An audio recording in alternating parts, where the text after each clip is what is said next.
Touchdown Tampa Bay, you're listening to the PewterCast.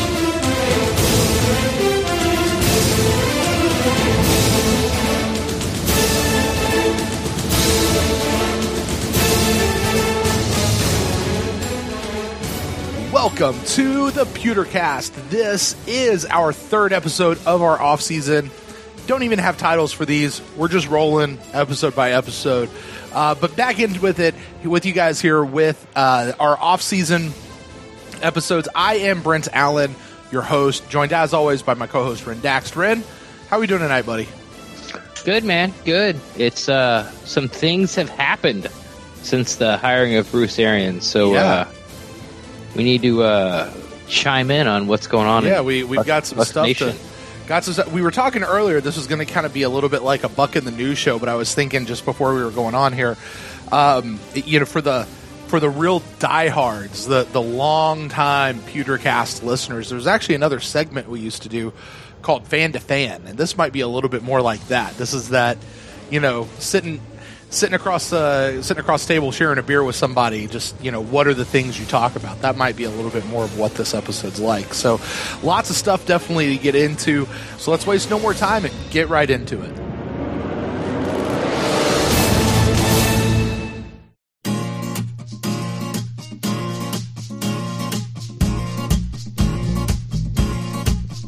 She was driving through the night through that fortune road of fame. She was looking for the man just to powder up the pain.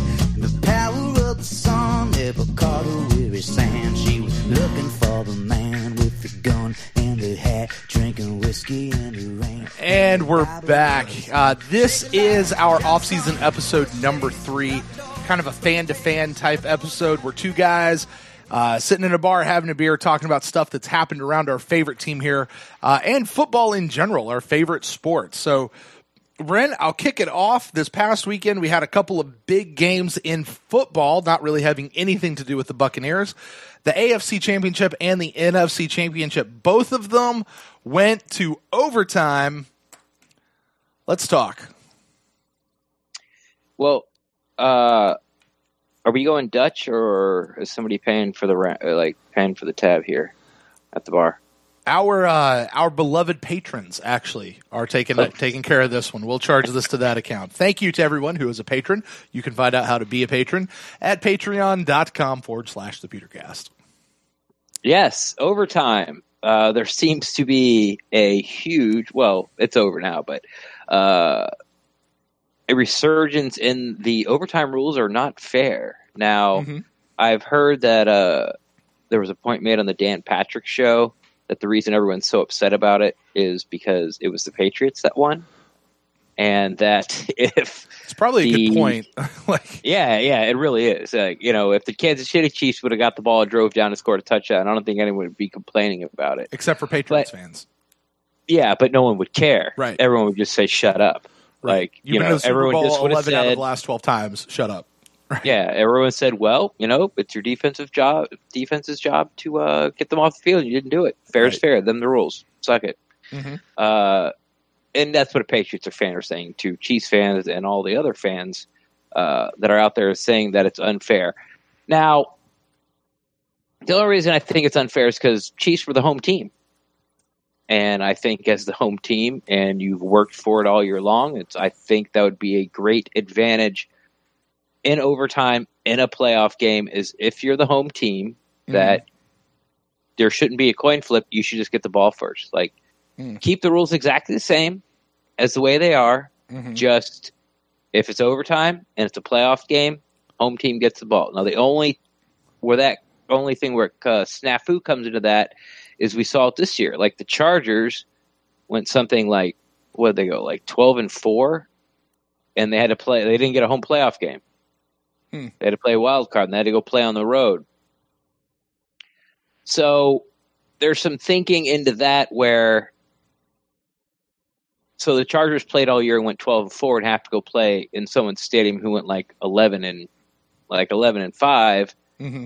or maybe like it ends up a team that just went 9-7, or maybe went 10-6 and won their division, and the Chargers are 2 or 3 full games better than them.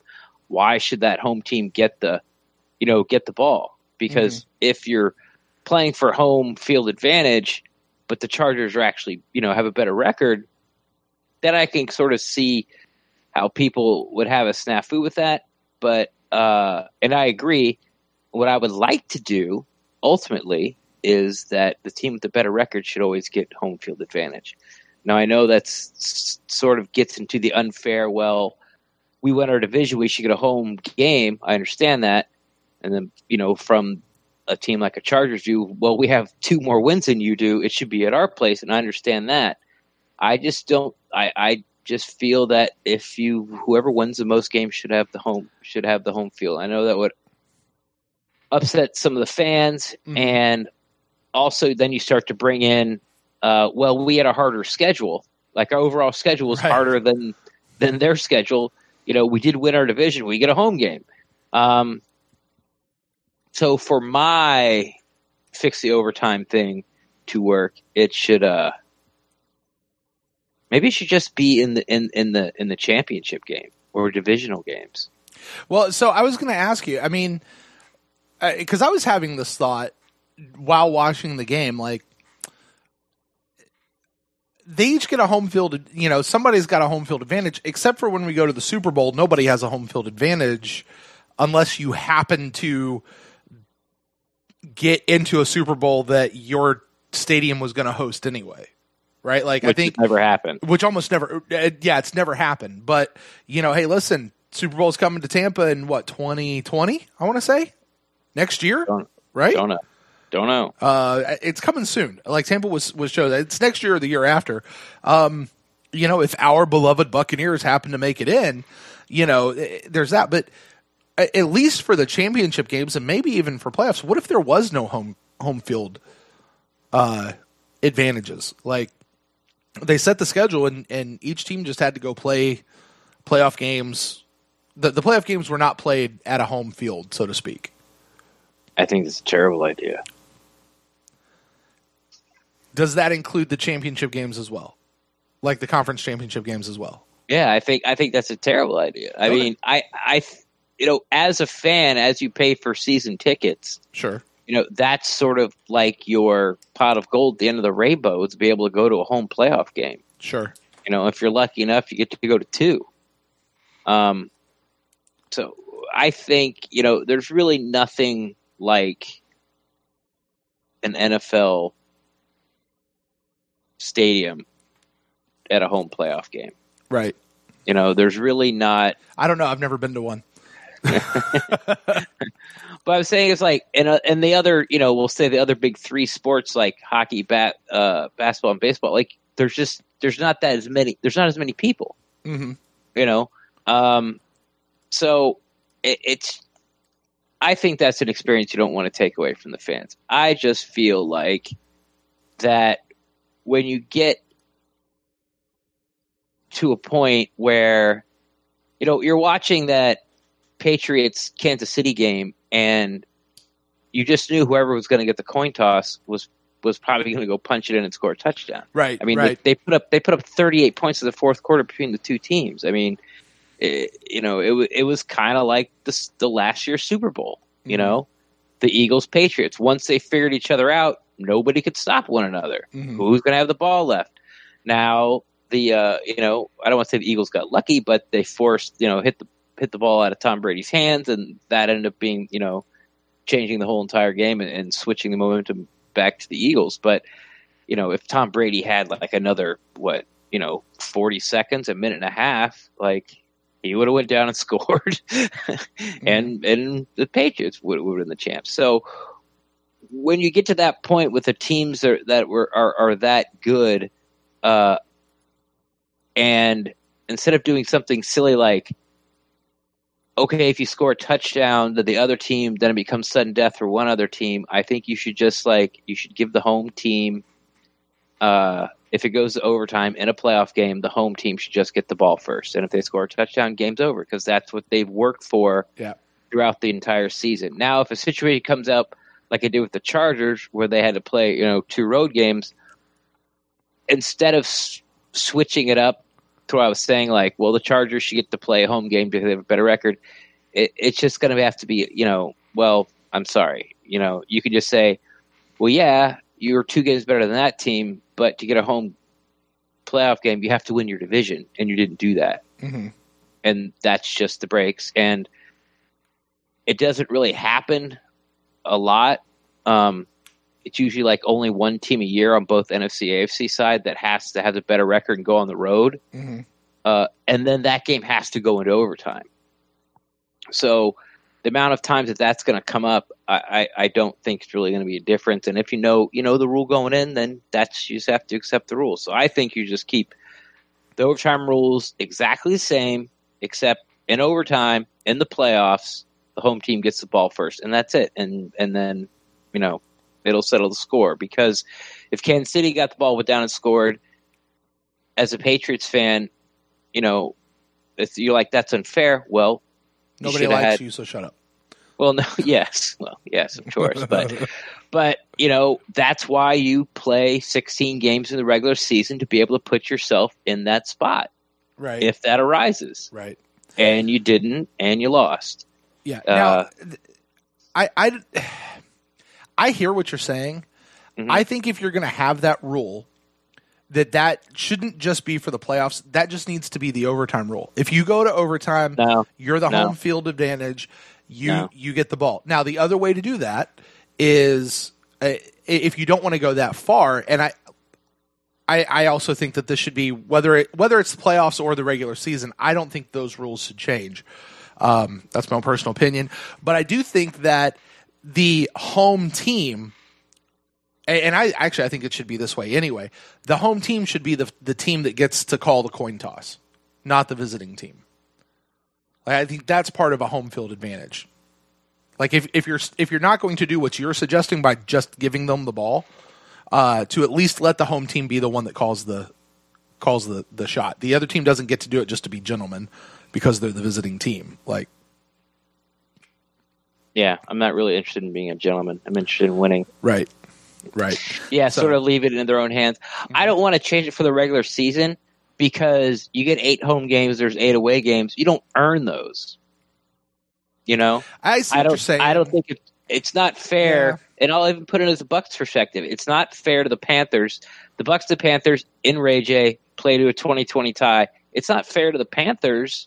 I mean, they have to play that game. They have to show up. The Bucs did not earn that home game. I see what you're saying, but I mean, and I guess that's probably actually why they try to give the visiting team the call, because the other team is still home, right? Like they still have an advantage just by being in their home stadium, right? So somehow you level it by letting the other team get the call on the coin toss or something like that. But I see what you're saying. I'm just not a fan of changing the rules between playoffs and the regular season, which, by the way, one of the rules that they changed for overtime in the playoffs, and rightly so, is you can't tie. We'll just keep playing until one of y'all score once we get out of this, right? And I mean, is there anyone within the sound of our voices that says that they like the idea that a game can end in a tie in the NFL? Yeah, that opens up I'm going to say no. But that opens up another huge can of worms. Like, what happens if the Monday night game goes to 4 overtimes? 4 overtimes, and then, the visiting team doesn't get home till like noon on Tuesday.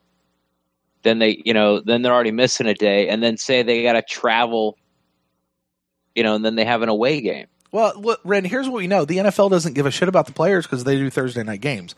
So who cares? Right. But I hear what you're saying. They do Thursday night games. Yeah. But a lot of the Thursday night games, after the Thursday night game, a lot of the teams have bye weeks, and a lot of teams have bye weeks going into it. Yeah. And they never play a Sunday night or a Monday night game going into a Thursday night game. Yeah. I know. But also, it's the wear and tear.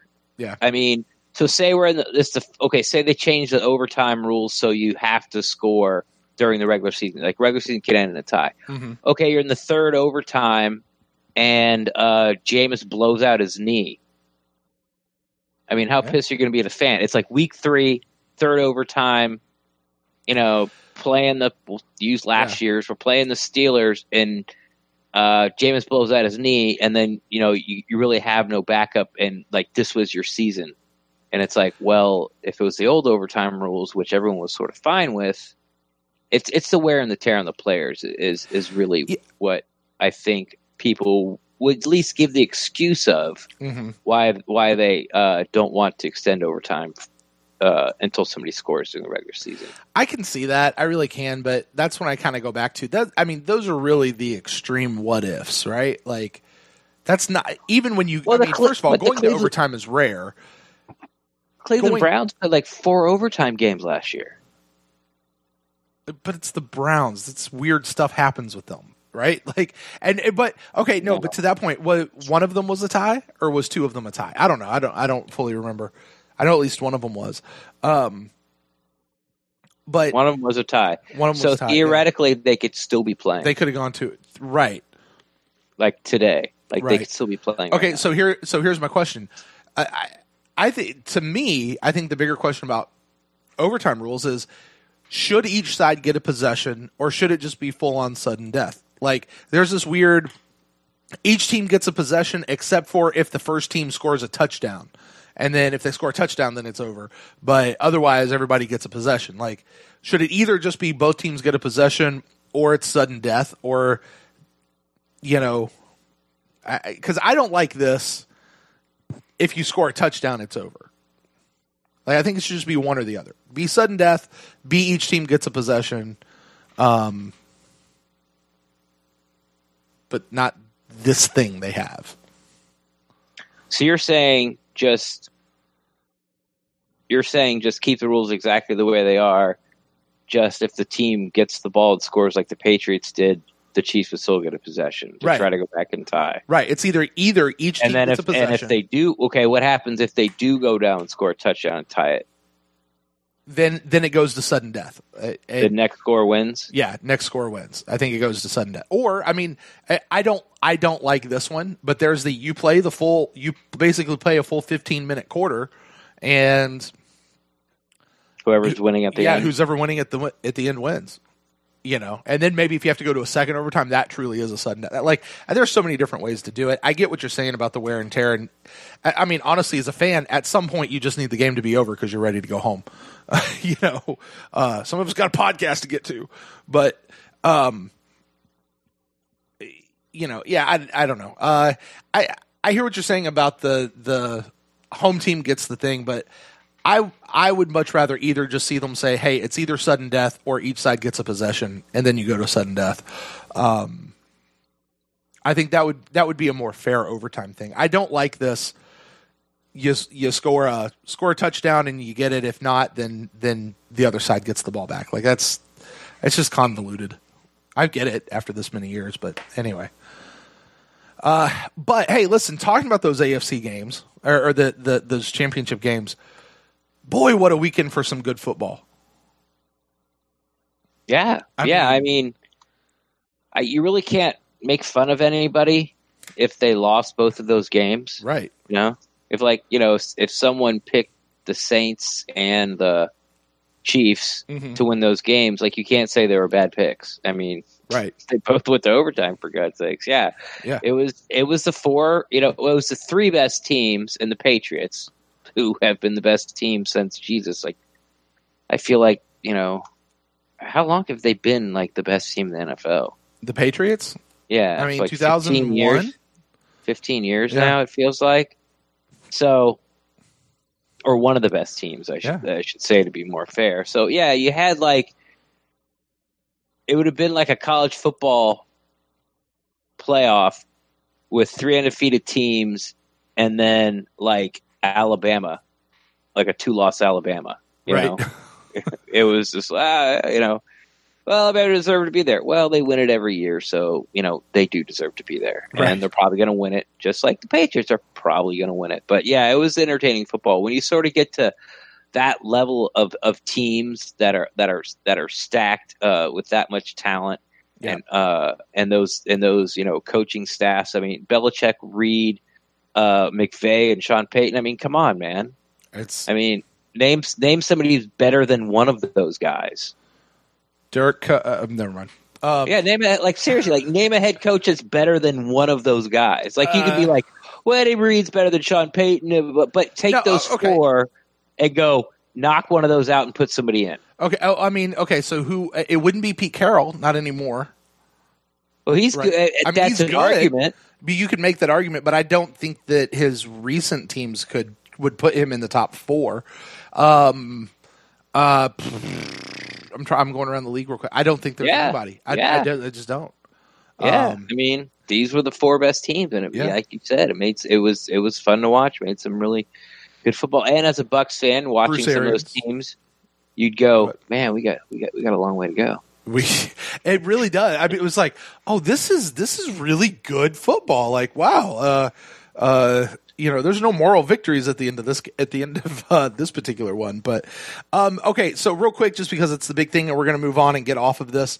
The no call on the Saints there at the end of the game. What about it? For the helmet to helmet and the passing interference and all of that. Lots of people going back and forth on it. Say it should have been called, which they're right. It should have been called, but it didn't. Right. What's your what? I mean, it really affected the end of the game. I don't think you should change the rule. Like I know people are talking about, well, that should be able to be reviewable and all. I don't think you should change it. It was a god awful call. Right. But I'm not in favor of changing rules because one thing happened. Mm-hmm. It's like they did that in the NBA. It used like the first round of the NBA used to be the best of 5.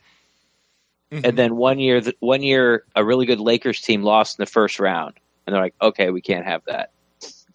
We can't have our biggest market draw going out in the first round. So now we're going to do it to 5. I just don't like that type of thing. Yeah, it was a horrible call. Did Saints get hosed? Yeah, they got hosed 2 years in a row. And this year it wasn't even their fault. They absolutely got hosed. Should they be in the Super Bowl? I think they should. We like to talk about how you can't do alternate timelines. But I've always said there's going to become time in the fourth quarter, especially late in the fourth quarter, where, that rule doesn't really make effect. There's like a minute 45. They got a first down at the 10-yard line. Like they're going to run the ball, make the Rams use their other timeout, not score on purpose, and try to punch it on third down. And then they're going to kick the field goal. And I don't even know, like, if there'd be any time left on the clock. I really didn't have done the math, but there would be, like, 10, 15 seconds at the most, and the Saints win. Like, it was just, But as far as, like, saying that's reviewable and changing the whole rule book and going, this is reviewable, that's not reviewable, and going over it and trying to fix all that stuff, look, man, Saints got hosed, and Saints got hosed, man. Sorry. Yeah. Got hosed. Yeah, they did. It was a bad call. It was a really bad call. I think at the end of the day, though, it's one of those that if you're going to try to go back and change that call, you've got to go back and change all the other calls, right? Like that wasn't the only bad call in that game or in the NFL. And as much as we might want to sit back and put the blame on a lot of refs and different things like that, it just, I mean, that's a hard job. I wouldn't want it. I wouldn't want to be an official in the NFL. I'll do it. Do what? I will. You'll do it? Cool, man. Go for it. But it's, I mean. No, I don't want to go. You have to hand it to me. I'm not going to work for it. But I mean, the pressure that comes with that and how fast and the speed that stuff happens and it has to be right in front of your face. But it's really not. It's really not. When you're there live, football's not nearly as fast as it is on TV. And you know why? Because as a person, you can see a lot more and you can see the ball coming at you. When you're watching on TV, the camera's following the ball and it only gets to the receiver at the last second. When you're there on the field or there in the stands or there officiating or sitting on the bench, you know where the ball's going before the quarterback even releases it because you look where he's looking and his arm cocks back and then you look up and go, okay, usually maybe there's 2 guys there, maybe there's 3, usually there's just one guy. And before the quarterback even releases the ball, you're already looking at the receiver. So it's yes, they're fast. Yes, it's athlete, but it's not. You're not trying to call the 100-meter dash. With four people crossing the line and a half step with each other and trying to go, you're first, you're second, you're third. It's not that fast. Cool. It's still not a job I want, though. Cool. Brett's just waiting for me to be quiet. Okay. It may not be that fast, but there's a lot of stuff that happen. I mean, they call them bang bang plays for a reason, right? Like but they're not all bang bang plays. And that play wasn't a bang bang play. No, well, that's what they said it was. But you're right, it was not a bang bang play. So, the question that I kind of come back to as a fan, because there's lots of times when I know that I've been sitting in the stands or watching on TV at home and going, oh my gosh, how did you miss that call? And the play is not reviewable, or that call is not reviewable, like according to the rule book, and you just got to accept whatever they say and move on. And the league will come out later that week and go, yeah, that was a wrong call. Yeah, that was a wrong call. No, that was a right call. But it doesn't help you in the game. No. And it can, stuff can change. I don't know to say, you can't say that necessarily the outcome of the game can change all the way around, but, should there be an extra official in the booth watching those kinds of things on the monitor who can call it in and say, like, he has just as much power to throw a flag, so to speak, as one of the people actually on the field? No, it's getting too convoluted. It's possible. Yes, it might be. You're really right. But my point in bringing that up, I don't know how you fix that, because at the end of the day, these referees are human beings. Like, they're going to make mistakes. There's always going to be bad calls. Exactly. That's what I'm saying. Right. Yeah, there's always going to be bad calls, and and I think everyone understands that, and it's okay. The problem is, it was one of the worst egregious bad non-calls for the entire season, and it just happened to be in the NFC Championship game at the end of the game. At the end of the game, which cost the Saints the game. Now, moving forward, you can go, well, hey, it went to overtime. They got the ball, and should have been able to do something. Yeah. Right, and they threw an interception. Right. Plus, once they kicked the field goal, their defense had a chance to stop the Rams from tying it. So it's not the Saints had their chances after that. But yeah, that non-call, probably, more than likely, I'm thinking in the, 97, 98, 99 percentile, probably would have won the Saints the game. It's just unfortunate when it happened in the game and what kind of game it was, because it was loser go home. So, at the beginning, you got hosed, man. Sorry. Sucks. Yeah. It was a bad call. They blew it, but it just is what it is. And to me, I think you come down to, and like, as a fan of football, you just have to, like, that's a part of the game. Like, like, injuries are a part of the game. They suck, but they're a part of the game. Bad calls are going to be a part of the game. No calls. And that's what makes the Patriots-Chiefs argument different, because it wasn't a call. It wasn't a bad. The Chiefs did nothing wrong. Right. They just didn't get the flip. They didn't even get to call the coin toss. They didn't get to call the coin toss. Right. Because, they didn't get to call the coin toss because they were the home field team. Yeah. Couldn't put their destiny in their own hands. Right. Because they had a better record. Right. And that's I agree with you on I agree on they should have some sort of control over that. Whether they get to call the coin toss, or, as you say, you go all the way and they just automatically get the ball for home field advantage. So, all right.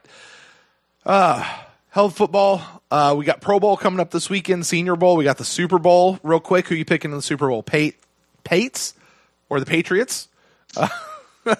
Patriots and Rams. Who you picking? Oh, God.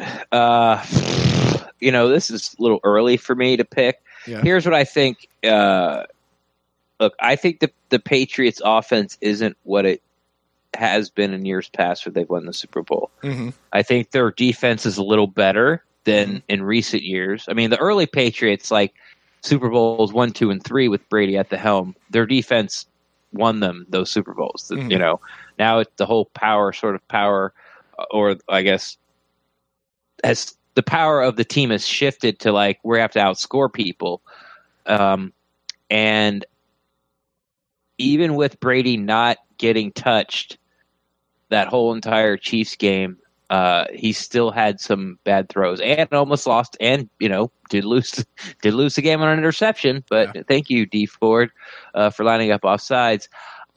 I don't think the Patriots offensive line is going to be able to do what it did to the Chiefs defensive front that they're going to be able to do to the Rams.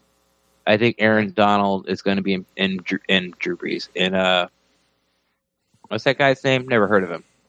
Tom Brady's face all game long. And then you got Sue, and then you got Fowler Jr. It's so like 9 times out of 10, I'm not betting against the Patriots, but I just think that Rams defensive line is gonna cause havoc, and he's gonna force Tom Brady into some turnovers. I think that's gonna be the difference. Yeah, you know what I'm a little bit interested to see is if the Rams go in and win. Okay. I don't know what their salary cap situation looks like. I don't know what any of that stuff happens, but I know that when teams win the Super Bowl, a lot of times they wind up having to lose a lot of players because they're getting into salary cap trouble. They've mortgaged a lot of stuff to get the Super Bowl that year, right? Right. I don't know where the Rams are sitting, but I'd be interested to see, can McVay turn this into a sustained thing for years on end? Or are they kind of bottling it all up right now? It's just one of those we'll have to wait and see here over the next couple of seasons, but I'm real interested to see what they do. Well, they did something that no other team that I can really remember has done. They have a get-back coach? Lately. No, everyone has a get-back coach. They've had get-back coaches for decades. Since they have a quarterback on a rookie deal, instead of building around him through the draft, they built around him through free agency. There's a couple, Donald's, of course, the pick, and you got Gurley, who's a pick, and you got some of those offensive linemen that have been there a while and things like that. But they went out and got Ndamukong Suh. They traded for Fowler. They went out and got both their cornerbacks. They paid them a lot to be there. So without having that, $20 million, $25 million. Next round of quarterbacks, playoff caliber quarterbacks, it might push up to $28 million per year. They don't have that on their books yet, so they went all in with their rookie quarterback. Now that whole thing's going to have to change, and this is Jared Goff's third year, so he's got one more year, super cheap. Then they'll have his option. They'll pick that up, of course, and it'll be super cheap. Well, relatively speaking, but So the Rams will be good again next year because they'll have the space to figure it out. If they got to cut people or let people look, they can still have a lot of money to go be able to get these high-priced free agents. You're going to have to wait, at least one more year before you see them having to cut back because of their quarterback salary. It'll be. I'm interested to see. Is it really Sean McVay or is it their GM has done an amazing job putting people together? So we'll see. All right, man. Well, that was my thing. Pass the beer to you. What do you want to talk about? I don't have my own beer. Pass the conch. Pass the conch. There you go. Well, yeah, whatever. Get a fritter. No, it's from Lord of the Flies. Pass the conch. Never read the book or watched the movie. Oh, okay. No, never have. Well, it's about these kids that are in military school. And they're preteen, and I think it's a shipwreck. I'm not sure, but they basically get left on this. They get abandoned on this island, and they have to survive. And it goes bad. That's what happens. There you go. Lord of the Flies. They're lords of nothing. For the people that haven't seen the movie or read the book, that was a terrible explanation. And for the people that have read the book and seen the movie, you're welcome for not going into it. Anyway, I have the conch, huh? You have the conch. I'm not used to this. You usually drive the show. Let's go. Let's talk about the mystery that is Gerald McCoy's Twitter account. Ooh, Rick Stroud had a show about this the other day.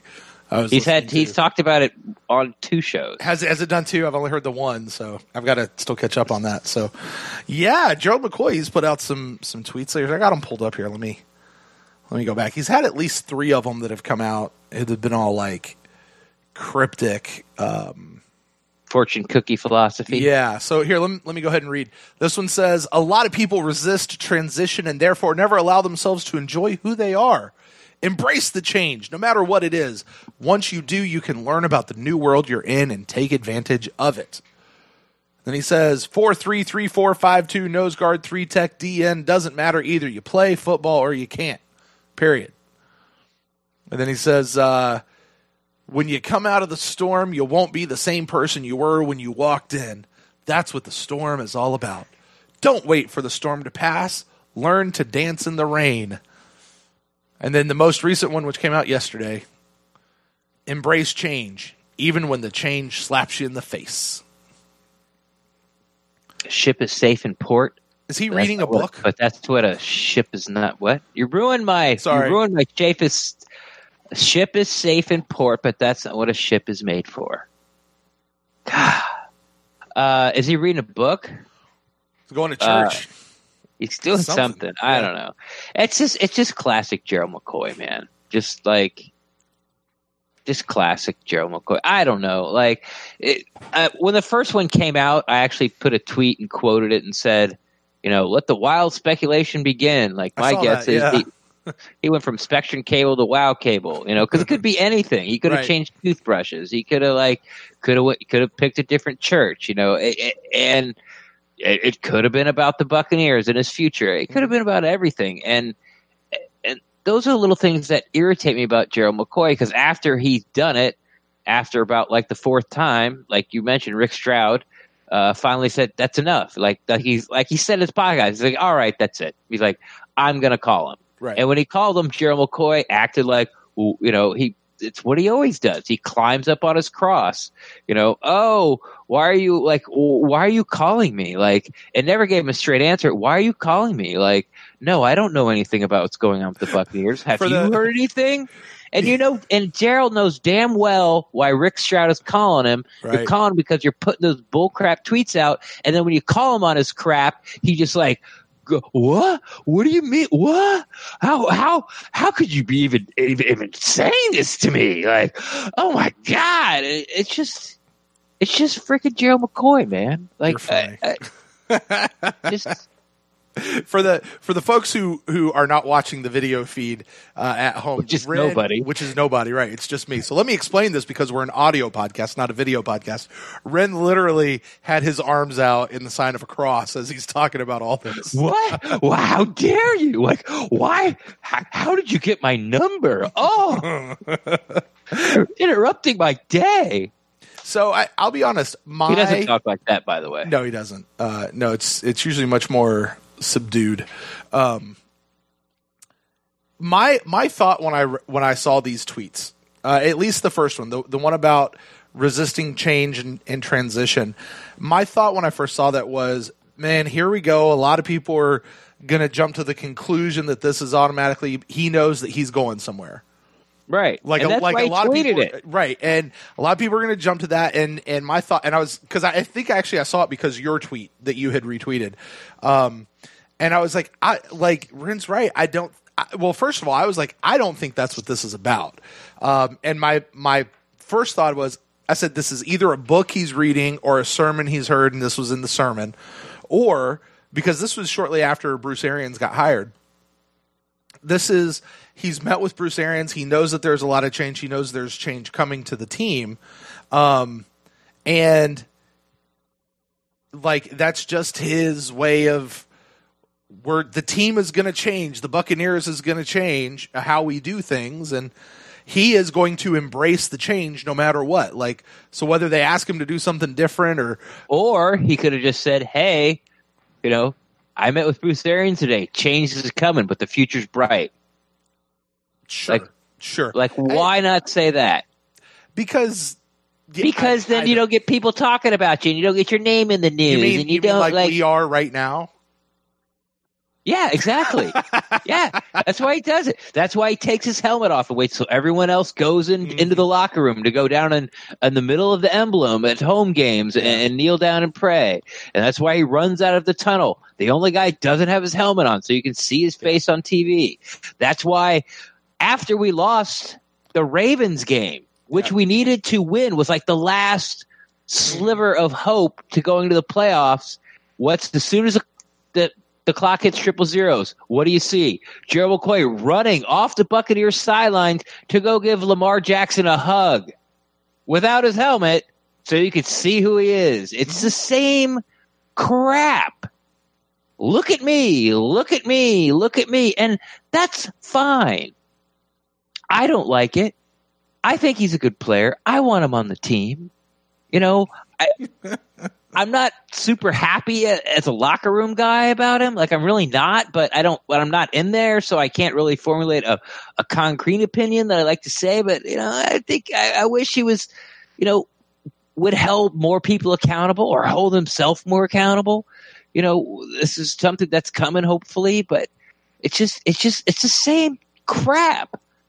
Comes in for the, you know, oh, it's a new year, press conference. Hey, Gerald, what's going on? Well, you know, some guys, I'm not going to tell you who they are. Some guys told me that I got to, you know, do this and do that and show up in the fourth quarter. And, you know, it's like you're reinventing yourself every year. You know, you always, it's just, and then when he does stuff where you don't agree with and you call him on it, back up on the cross, you know, hey, Gerald, you didn't make, you know, 6 years in a row you were captain. You didn't make it this year. What? Like, why do you think that I would not be happy for my brothers? These are my brothers. It's like, that's not what I'm asking, dude.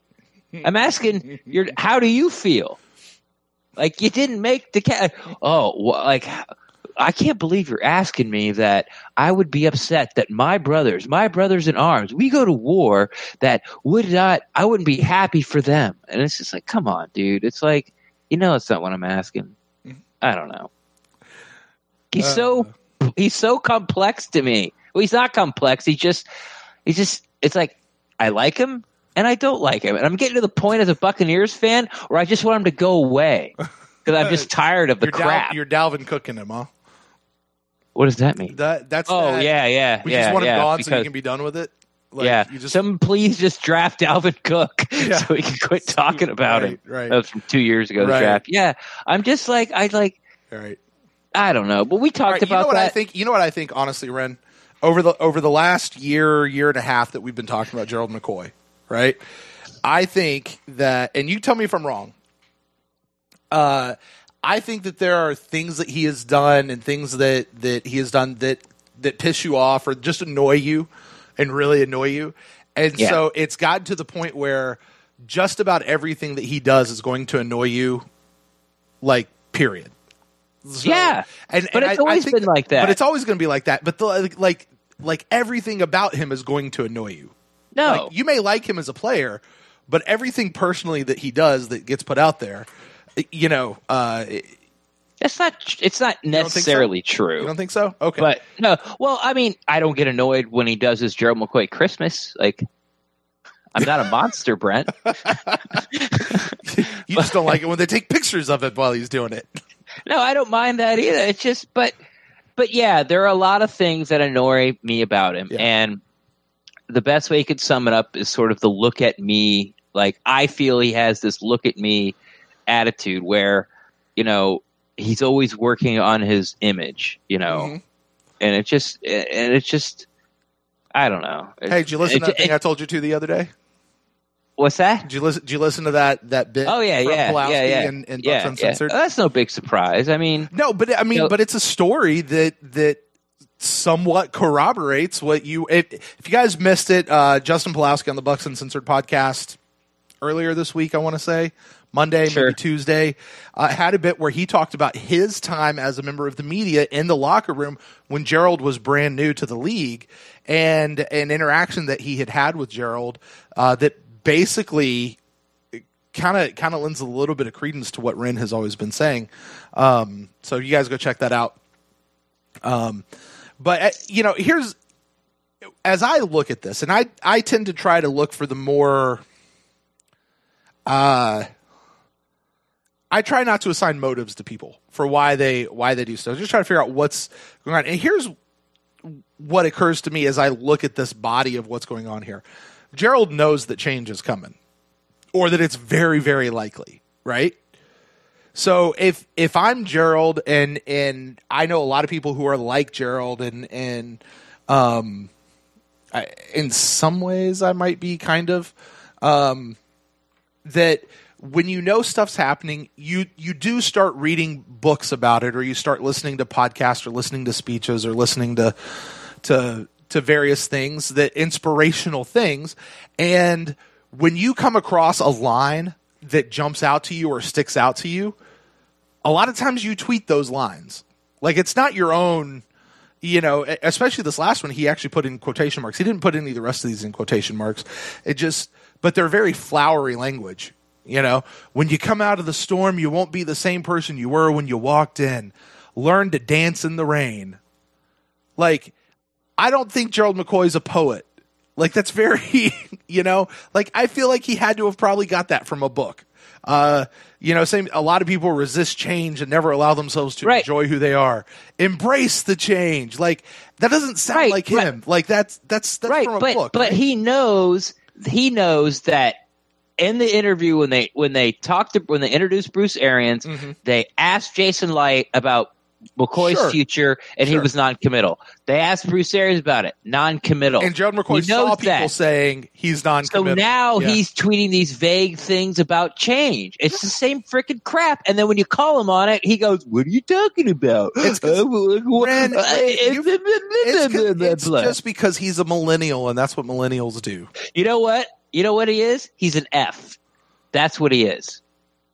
He's an F. Are you talking Myers-Briggs? An E and F. He's a feeler. He's a feeler. Yeah, he might be. How many letters do you get when you grade yourself in that thing? 4. He's all Fs. That's not how it works, but okay, I see what you're saying. Well, he's such an individual, Brent. I think people are making way bigger of a deal out of this. I don't think Gerald McCoy knows what's happening.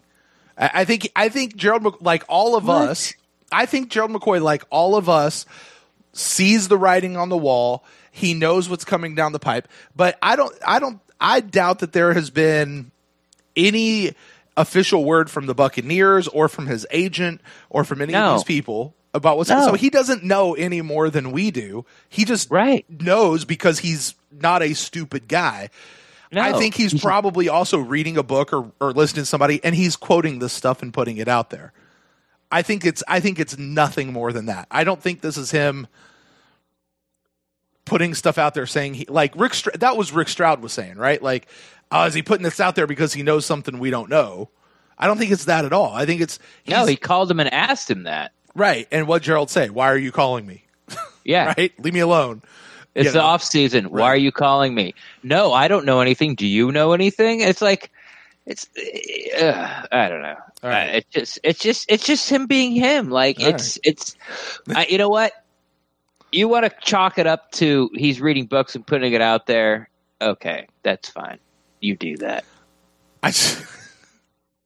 I'm guessing like anybody else. I'm guessing here. Yeah, and so am I. And you're right. Like, and from my original tweet, we're like, are we going to blow this out of proportion?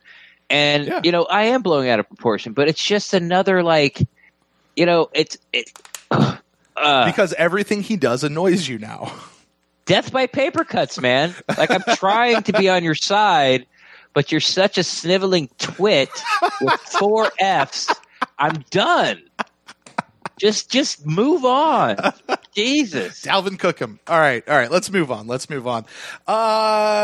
Bruce Arians, brand new coach here at the Buccaneers, came out and said something that I was nothing too pleased with, and neither have been a lot of my fellow fans. Ren, you and I have not had a chance to talk about it yet. Bruce Arians says that he wants to re-recruit Deshaun Jackson.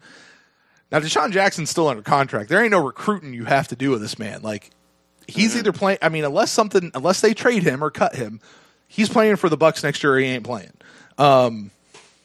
You know, so he doesn't have to re-recruit him, but he says he wants to re-recruit him.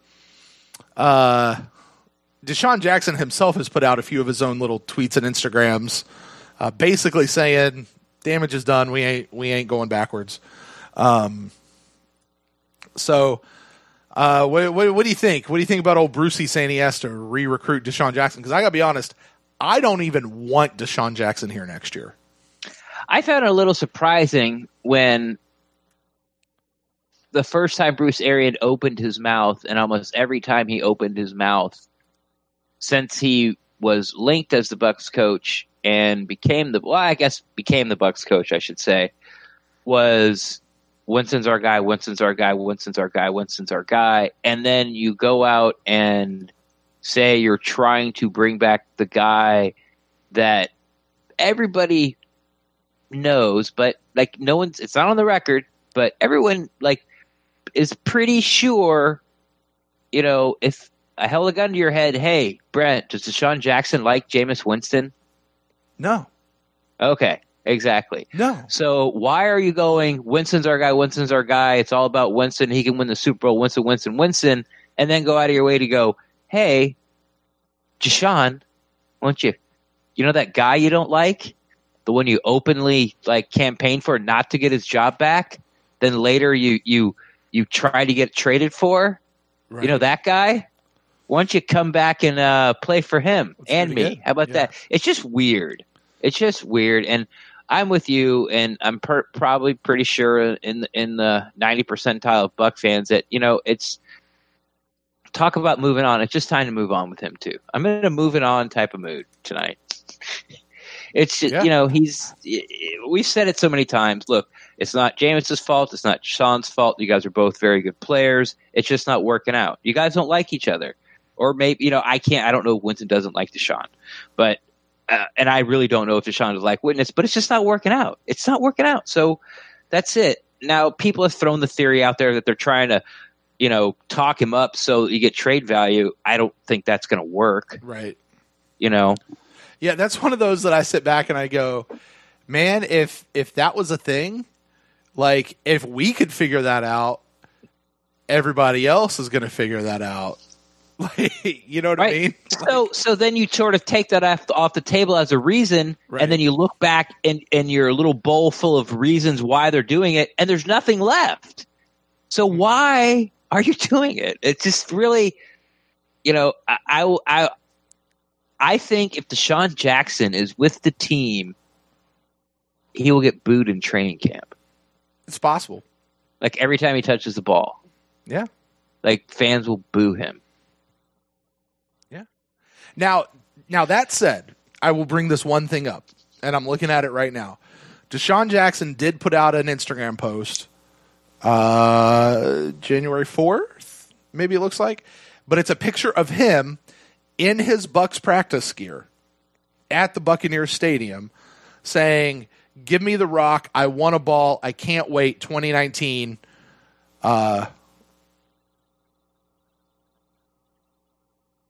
You know, so what that means. Okay, this is what it means to me. Yeah. Knowing what I know about the situation, which really isn't a lot, sure, but following the narrative of, because after Deshaun Jackson, it got out that he wanted to trade, and they asked him, "Hey, did you ask for a trade?" Mm-hmm. He didn't answer the question. He didn't say no. Right. Had every opportunity to say no, I didn't. He just didn't answer the question. Then like a week later or 2 weeks later, around that time, he came out and goes, I want to play for the Bucs next year. That's when he started doing this. And if me looking at that situation, looking at that post on Instagram, what he's letting people know around the NFL is, hey, I want to play next year. Right. I don't care what he's wearing or what he's saying. What he's saying is, I want to play. Right. I mean, hey, I'm open, which, you know, helps the Bucs if somebody wants to come with a draft pick to get him. Sure. Because he also follows that up just a couple days later, or actually about 2 weeks later, saying, PSA, you're not fake for leaving behind people who aren't benefiting you positively. So that could mean anything. It could mean anything. It really could. But this also was something Rick Stroud jumped upon on that same podcast that he had. So, yeah, I think it's done. Look, can we agree? Are we agreed? Deshaun Jackson's he's done with Tampa, and Tampa's pretty much done with him. And by Tampa, I mean us as a fan base. I don't know if he's done with Tampa. I don't want Deshaun Jackson back. Yeah, I don't want him. It's not that I'm mad at him, like he's a bad person or a bad locker room guy or he's mean or he doesn't like his coaches. I don't care about that stuff. Like, it's not my job to care. That's for people in the organization to figure out. It's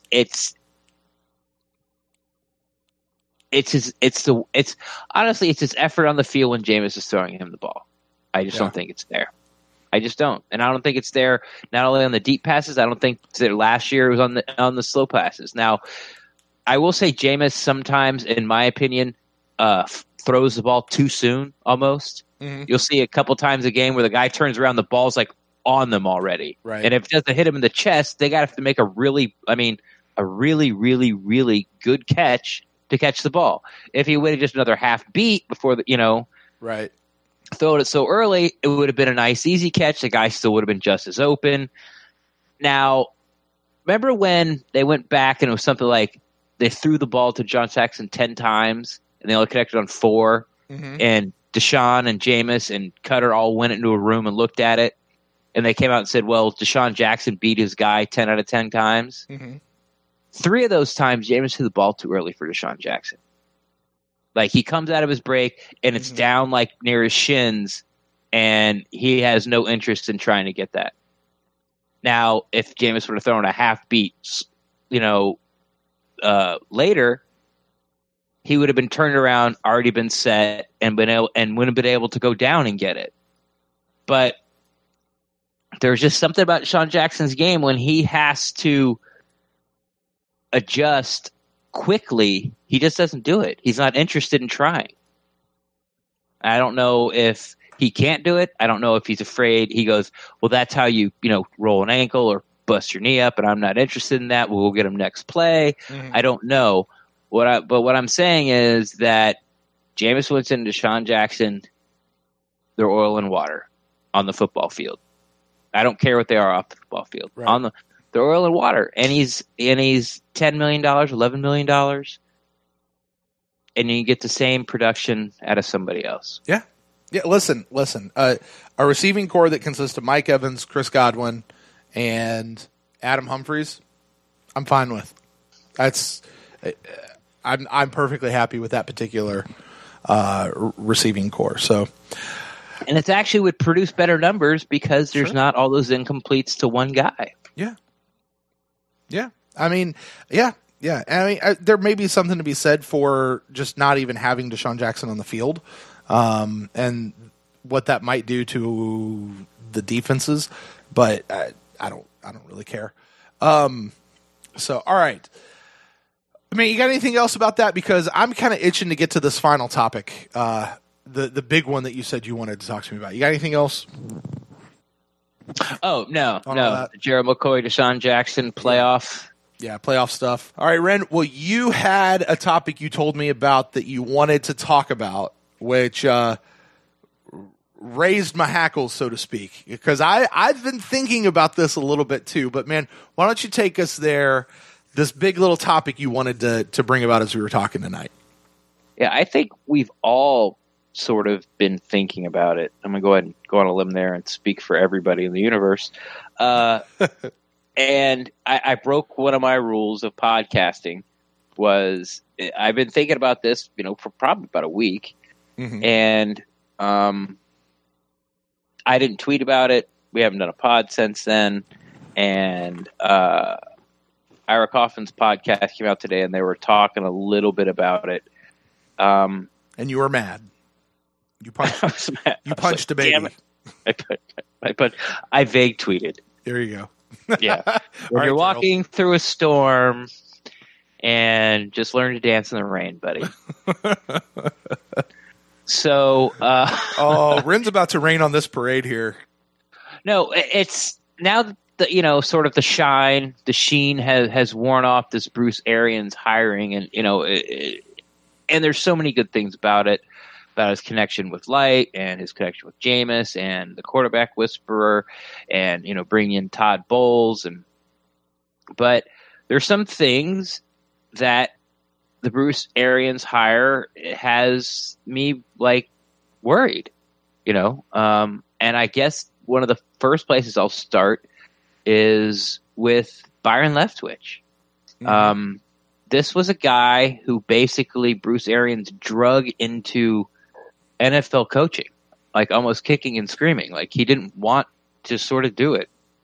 Bruce Arians no, come on. And he came out as one of these intern coaches and quickly moved up the ladder. But now he's our offensive coordinator.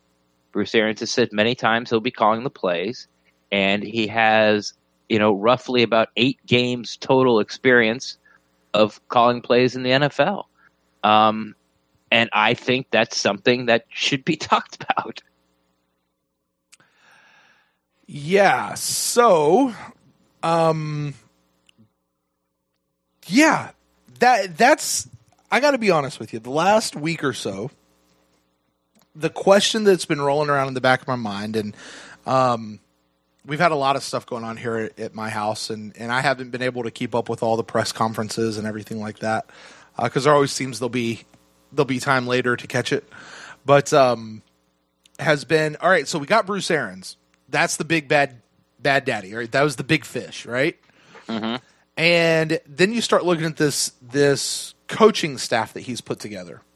And, it's going to be this big, huge, monstrous coaching staff. And I saw Greg Allman was like, yeah, it's one person. It's one person more than what Dirk Cutter had. Okay, fine. But then the things that stick out to me, so he went and got Todd Bowles, who is his defensive coordinator, was a former head coach of the Jets, obviously didn't do very well there. But apparently he's this phenomenal offensive or defensive coordinator. Now, I got to tell you, we had Dirk Cutter here as our head coach. He was a pretty good offensive coordinator. I don't know that he's going to go to Atlanta and be a good offensive coordinator. I just don't. I don't know that Dirk Cutter's system really works that great. I think the successes that we had last year in offense mostly probably due to Todd Monken calling plays. Possibly. I'll be interested to see how Dirk Cutter does as the years go on. But my point being, how's Todd Bowles, is Todd Bowles really going to be this great defensive coordinator? I don't know. We'll see. We'll have to wait and see. All these other guys that he's brought in, is this staff really up to snuff? And then you mentioned Byron Leftwich. Right. Now, I like Todd Bowles. Oh, I'm sorry. Go ahead. No, I mean, to go with your original topic, though, Byron Leftwich, he's got 8 games collectively calling plays. That doesn't necessarily bother me as long as Bruce Arians is going to kind of be over his shoulder with, and I don't know how that whole dynamic works either. I really don't. Exactly. How long is his leash? Right. If the Bucs are scoring, averaging 17.5 points a game, mm-hmm. and we're 1-2, is Leftwich still calling the game? Right. Now I understand that, Bruce Arians, I think his quote, not exact quote, but said something to the effect my fingerprints are going to be all over the offense. Like you said, he's going to be over his shoulder. He's going to be heavily involved. I'm sure he's going to be on the headset listening in. And, we had this conversation last year a bunch of times. How many times is Cutter actually calling plays during a game mm-hmm. and telling Monken, hey, run this play? Yeah. And then Monken would relay it to Jameis. So, mm-hmm. Or even something as simple as saying, hey, give me a run play here.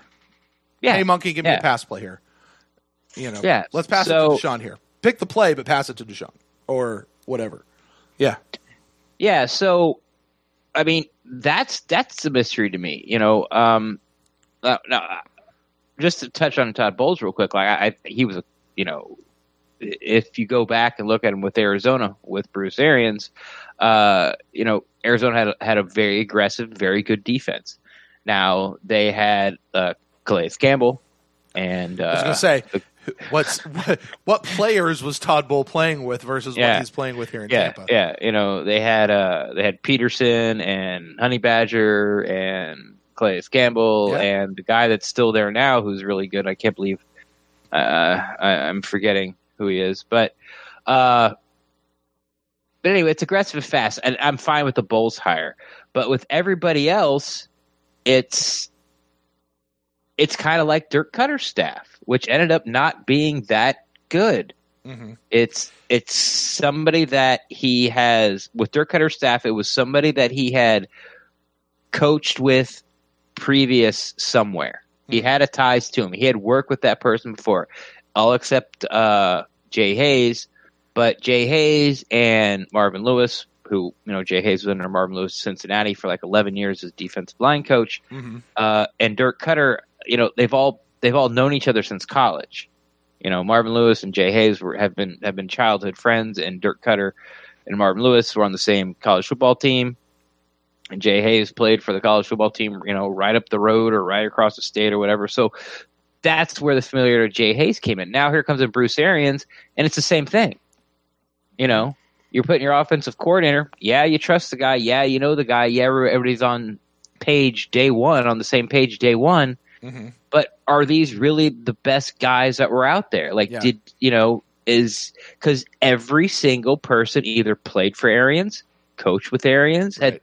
There's some connection to where he was previously part of Arians' staff in Arizona specifically. Yeah. Yes. So, you'd like to, you see these things like, oh, this is an all-star staff. This is such a great staff. And I'm kind of like, is it? Yeah. Is it really? I mean, like I said, I really like Bowles. And it's, for me, the jury's still way out on Byron Leftwich. Now, I don't know Bruce Arians enough to trust him enough to, you know what I'm saying? Yeah, it's like, if Bruce Arians telling everybody that, hey, Brian Leftwich has played in this system, which he did in Pittsburgh, and he's coached this system, which he did in Arizona. He was a quarterback's coach, at Arizona. And, he got moved to the quarterback. So he's known the system for quite a few years. He can answer any question. Okay, great. But he hasn't called plays in the NFL with this system, He called them last year, but it was an Arian system. Mm-hmm. So having, I just don't, I'm afraid, let's say, I'm leery because instead of making your pool of coaches bigger and taking who has done the best job and who's available, he kind of picked all his buddies and his friends. His guys. Yeah. The same thing that Cutter did, and we just saw that, and it didn't work out at all. Right. Like it was bad. Now, here's the thing. If he would have been able to go back and get his whole staff from Arizona when he was out there, which it seems like a lot of his coaches are from Arizona that he had out in Arizona, and the Goodwin guy and just a bunch of these guys. If that particular staff had gone to 4 Super Bowls or was in the playoffs every single year that they were there, like it was just this killer staff that never changed and never turned over, and they all just work in sync, and it's this well-oiled machine, and we're just bringing that machine over here. Maybe I could get that, but that's not the case. There are several of those coaches. There's also other coaches that, as you say, just happen to know Arians from some other way, whether it's his time at Temple, they played for him at Temple, or they, or you look at like a guy like Buckner, who's not going to be on Arians' staff, who was it with him in Arizona. It's kind of like getting the gang back together, but not really. And so there's all these other people. So it's an interesting thing of like, is he really getting the best people for the job, or is he just, trying to set up? And this is the other angle. Is he just trying to set up? I don't want to say his friends. Obviously, these guys know what they're doing. Excuse me. I'm so sorry. Like the Todd Bowles, like a Byron Leftwich, besides not calling plays, I feel like he knows what he's doing on the offensive side of the ball. Is it Godwin or Goodwin? I think it's Goodwin. Goodwin. Yeah. I think we have Chris Godwin and then Harold Goodwin, I think is what it is. Don't quote me on that if I'm wrong. Okay. Fair enough. I will not quote you. So there's this narrative out there that Bruce Arians isn't going to stick around too long. Like, I think there's actually quote says, "Hey, if we win a Super Bowl during the second year, I'm out of here." Right. Yeah, apparently he told that to the Glazers. So is he just setting up? If he's just here to set the Bucs up, like come in, be a culture change, and then maybe just sort of move up the ladder a little bit and get out of and just have sort of his guys sort of slide into his spot as he goes up into the quote unquote directors of football operations thing, like they have down in Jacksonville. Yeah. Or does he just walk away altogether? And there's just a lot of questions there about how the staff is going to do, because it wasn't a thorough search for possibly the best guy at every spot. It was like, hey, it's kind of like what happened with Dirk Cutter and Mike Smith. It's been reported like whenever those guys, if they ever get a head coaching job, that the other one's going to be their offense or / defensive coordinator. Cutter got the head coaching job, calls it Mike Smith.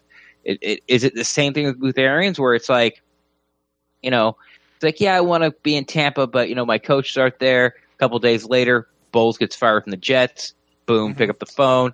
Hey, we're getting the band back together, and we got Leftwich in here, and we got McClain in here, and so it's just something, instead of, and I'm not trying to rain on anyone's parade, but instead of just saying things or thinking things like, man, this is the best staff ever, it's the best staff in the NFL, like we're going, like this is it, it's going to be all on Jameis now. If Jameis can't do it with this staff, then he's a bust, or Ronald Jones is going to be a bust if he can't turn around, or Noah Spence. Like if you can't win with these guys, you can't win. I'm just not sure that's the way to look at it right now. Mm-hmm. Now, do I think the Bucs be better? Yeah. Am I excited about it? I am.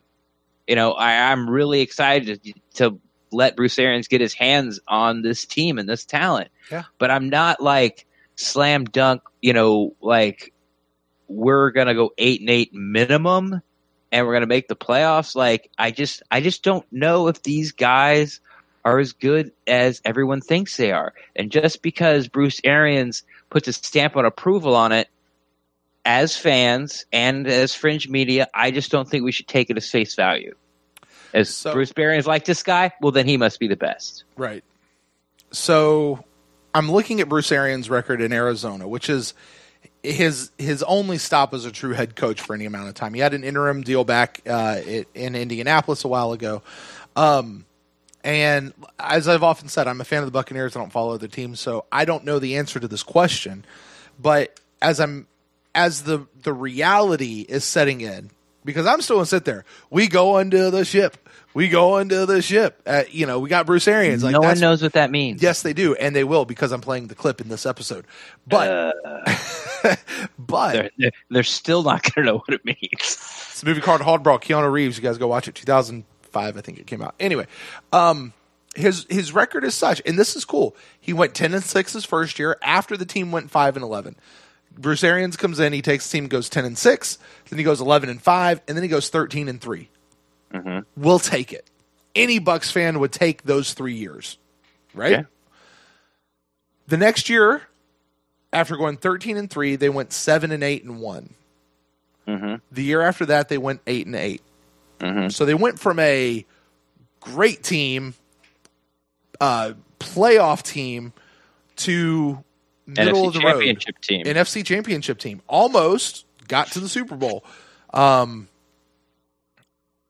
To a mid-round team. So the question that I have for Cardinals fans or for Bruce Arians is hey, what happened in those 2 years when you guys... this has been talked about a little, and I should have looked it up, but I know in the 8-8, the people in the know in Arizona, the 8-8 the last year, where he was sort of going through his health things, and I think it was a really banged up team injury wise. Okay, and their quarterbacks were like Drew Stanton, and like guys like you kind of you're like, ooh, that's not good, and they went through a few of them with injuries, and a lot of, I shouldn't say a lot, but I have heard. Arizona beat reporters say that 8-8 team might have been his best coaching job. Really? Now, yeah, because of what had happened to the team. Now, when they went from 13-3 to 7-8-1, I think that was Carson Palmer's last year. Okay. And he just really wasn't Carson Palmer anymore. Yeah. It was just like, hung on 1 year too long type of deal. But you'd have to dive into it and sort of see. I'm not even sure I'm right on that. As a Bucs fan, I would love to say, whoa, Carson Palmer retired after the 13-3 season. But I don't think that's what happened. I think he came back for one more. Yeah. And so I don't know what happened in that 7-8-1 season. Right. But that 8-8 season, I've heard that's, right. But I mean, Bruce. But really, but around right? here, 7-8-1, that's. Listen. How bad is that? 7-8-1. Woo! Sign him for life. Dirk Cutter damn near got a parade for 9-7. After his first year. So, the point of that being, the reality of it is, looking at it, Bruce Arians' teams, his coaching staff, is not unbeatable. Like, my initial reaction to, oh, we got Bruce Arians, we're going to go undefeated all the way to the Super Bowl, woohoo! Like, that's the way I feel as a fan, right? Take the shine off of it a little bit, give it a couple weeks, let's come back to earth. I have questions about the staff that he's put together. I've got questions about what's he really going to do. I'm not worried about his age. I'm not worried about the health problems. Those things don't concern me in the least. There's a lot of hype. He's the coolest damn coach in the league, which he might be. That's cool. That's another thing I don't like. I don't like the Jason Light fanboy of. It's almost like he's in awe of this guy. Yeah. He's pumping his fists. Yeah, like Jason Light is his boss. Yeah. And, I just don't like it. Like, they've known each other for a lot of years, so I'm sure they understand each other's personalities. They were in Arizona for 1 year together, from what I understand. Oh, that's a good point. It was You're right. just a year. And Jason Light was not the GM. He was an underling. Like, he was the assistant GM. Sure, but I mean, he wasn't the guy, So no, he was the guy's guy. Sure. So I understand that they work together, they know each other, and all that kind of stuff. But it was just a year. That's all I'm saying. Yeah, that's a good point. Yeah, but that fanboy almost attitude that he has about Bruce Arians, that kind of like nothing's happened, nothing's wrong with it. It just sort of sits. It's odd. I find it odd. Sure. That I would find it odd that my boss thought that I was the bee's knees. Yeah, you're the coolest. What am I doing? Like, what am I doing? Like Brent, if you you're not my boss, but it's your podcast. But sure. Like, if you were the coolest damn co-host ever. You're the damn coolest ever, and you said it all the time, and always heaping accolades on me, and hey man, when I started the PewterCast, there was one guy I wanted, and when I got him, I got up in the middle of the night, and I was sitting in my kitchen, I was yeah, pumping just pumping my fist to nobody, to the moon. I got Ren Dax, yeah. I'd be calm down. I do that. I do that. Just about every night that we end a podcast, and I go down. I know. I get the vids. I get the videos. Yeah. Wow, you have video of my house. Anyway, this is going off the rails real quick. You send them to me. It's true. I need to take my password back from you so you don't get into those. But anyway, all that's fake news, by the way. Yes, it is. Yes, it is. We are not that weird. Well, yes, we are, but not. Anyway, to bring all that back around, look. I love the Bruce Arians hire. I think the Bruce Arians hire is amazing. Exactly. I think it's going to do a lot for Tampa Bay. It's energized the fan base. I think we're going to see ourselves win. I think we're going to get back to the playoffs. Will it be this year? Hell yeah. You think I think we're going to get back to the playoffs this year. I just do. And that's where I'm riding as a fan. Do I think we're going to go 16-0? And even in the excited part of me, do I think we're going to go 16-0? No. Do I think Bruce Arians is going to come in here and